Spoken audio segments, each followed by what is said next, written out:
how do you go about adding the value to the company once you purchase it, right? Because that's not necessarily an easy thing, because I think the upside of a business that you buy is you already have something that's generating cash, generating revenue.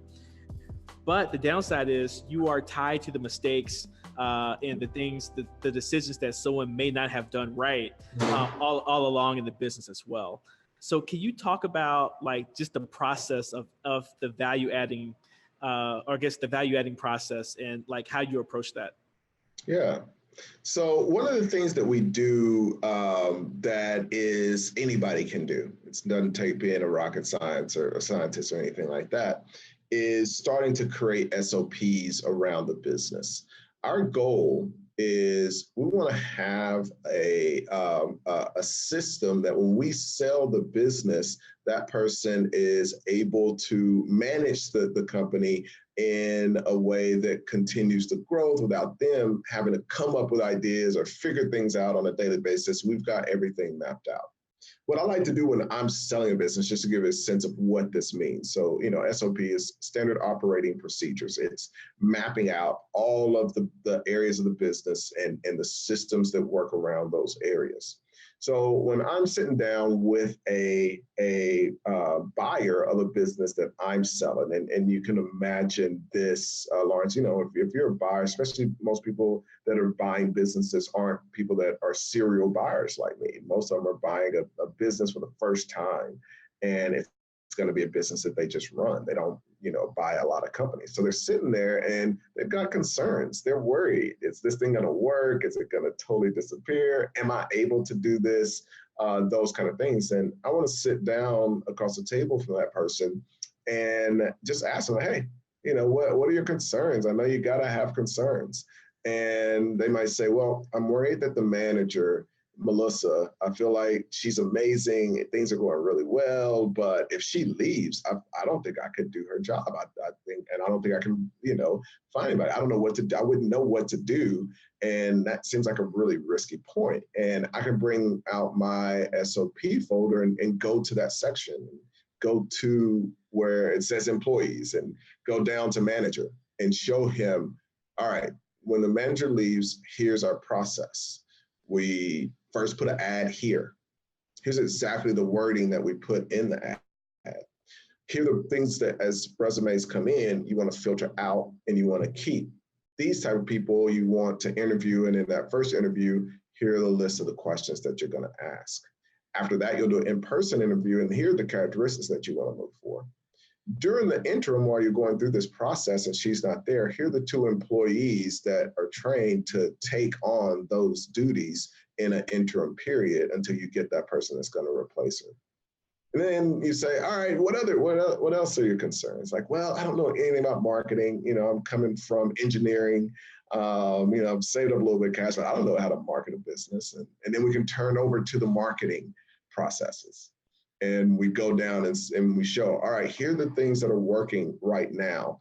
Here are the contacts of the people at those firms that we advertise through. Here are the things that we've tried in the past that didn't work. So just so you don't either waste time or you can do a little bit of a tweak and improve those. And then here are the projects that we had coming up for the next 60, 90 days to help take this thing to another level that we would recommend you trying to see if they work and testing and doing some A/B testing through those things.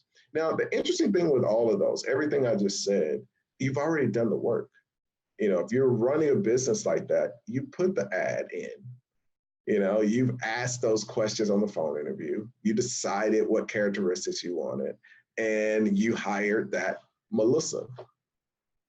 No extra work had to be done except for documenting. And then you look at the amount of value that creates in the business. Now, obviously, from that scenario, you can see why that person would want to buy the business and feel a lot more comfortable. It's also one of the reasons when I'm sitting across from a person and they tell me I'm the first business that they're looking at, I don't want to have that conversation. I want them to go and talk to some of these other sellers where when they ask for the financials, they bring out a big tub, just a bunch of receipts and madness. They're just like, oh, well, I think, there may be a profit and loss in here and that kind of thing. And, you ask them about HR, what are the processes? Like, oh, well, this one time, we used this, another time we used that. And, this worked sometimes. That one doesn't work that much. I want them to go through 5 of those, and then I want to sit down with them. But when you look at the value of that, what you have is a franchise-like system. And you look at franchise itself, that's all they give you. They give you some training, and then they give you some SOPs. And people will pay $50,000, $100,000 just for that. They'll pay, $500,000 to get those SOPs and then have to spend the rest of that money to hopefully turn it into making some money. So when you can have a franchise-like system, and instead of that person having to go out and do the work of starting it from scratch and then praying that it makes money, you can give them the franchise-like system, and the day one they walk in, they're putting money into their bank. That is a very powerful thing to create a premium. And it's something, like you said, like most people are thinking when you ask that question, how am I going to grow the business? Most people think, oh, you got to go in the business. You got to do something in that business. And what we try to do is work on the business to create value. Another example of that on the internet side is I don't like spending money on marketing. What we do is we want to find a business that's making money, and we want to buy that business that's making money and has our audience. So it could be a blog, and we just did this on a business that is a blog. It's making about $300,000 a year, and selling at a 3 multiple. Well, we have a pillow business, and this blog is all about mattresses and pillows. So I could go to Facebook and I could pay Facebook $50,000 a month to advertise and reach those same people. Or I could pay for something that's going to pay me $30,000 a month to have access to those exact same people.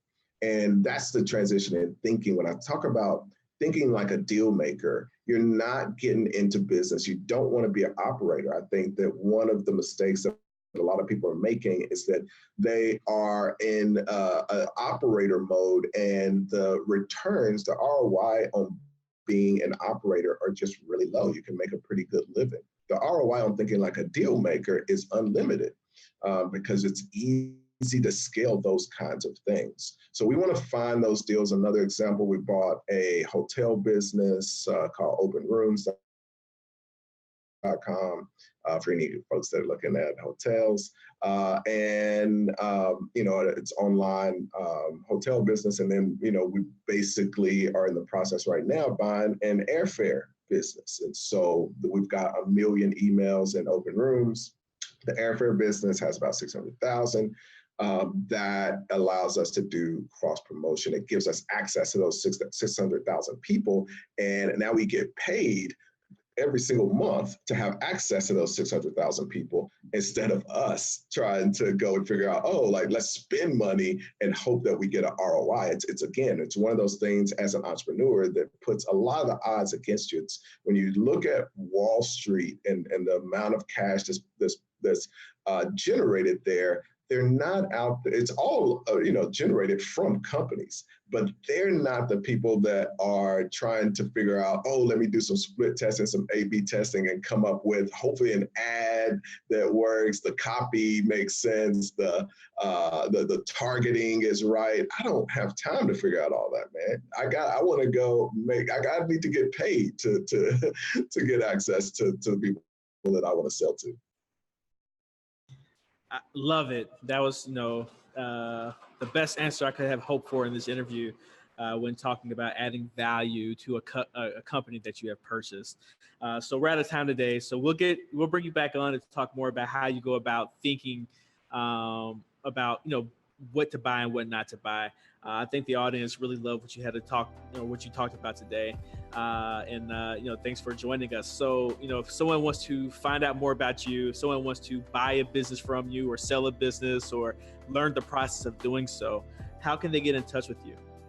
So I've got a lot of free information that digs a little bit deeper than what we had time to get to today, but you can go to the Ace Chapman YouTube channel just to learn more.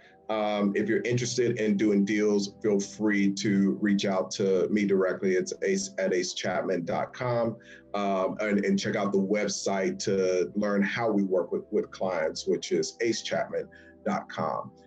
And I'm on Instagram as well, and it's ace.chapman.